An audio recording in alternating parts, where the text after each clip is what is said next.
Le documentaire que vous vous apprêtez à visionner est exceptionnel.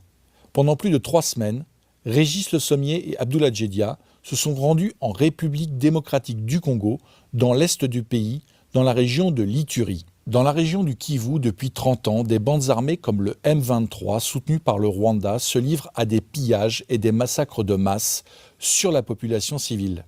Selon l'ONU et de nombreuses ONG, ces tueries de masse ont déjà fait plus de 10 millions de victimes.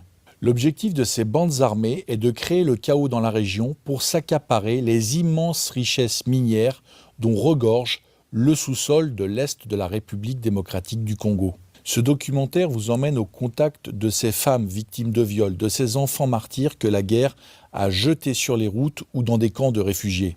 Il vous emmène aussi au cœur de ces mines de cobalt, de coltan et d'or qui font la richesse du sous-sol congolais et qui sont l'une des principales motivations de ces bandes armées qui souhaitent s'accaparer ces richesses minières au mépris de la souveraineté de la RDC. Vous allez aussi découvrir que ces minerais, ces terres rares, sont devenus un enjeu stratégique pour Donald Trump, qui en a fait l'une des priorités de son action diplomatique. Ce documentaire exceptionnel, vous pouvez le retrouver dans sa version longue sur notre application mobile, dont le lien est en description de cette vidéo. Notre équipe a besoin de votre soutien. N'oubliez pas de vous abonner à cette chaîne YouTube, de liker, commenter, partager cette vidéo. Bon visionnage et à très bientôt.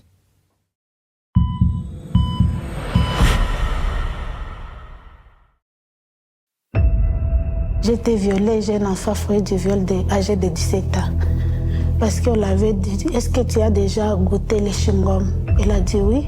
Alors, on a coupé le pénis de son mari et on l'a dit, mange ça comme chewing-gum. Elle a commencé à... Ils étaient dans les quartiers, les rebelles ont tiré à bout portant à mon oncle paternel.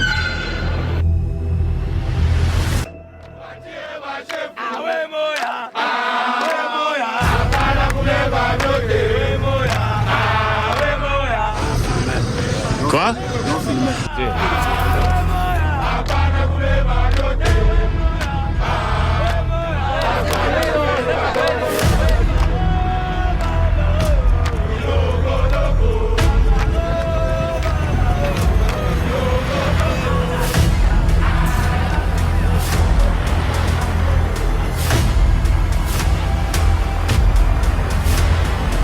Toute la menace de l'Est pèse sur nous. Mais tant qu'ils n'auront pas pris le Katanga, le pays vivra.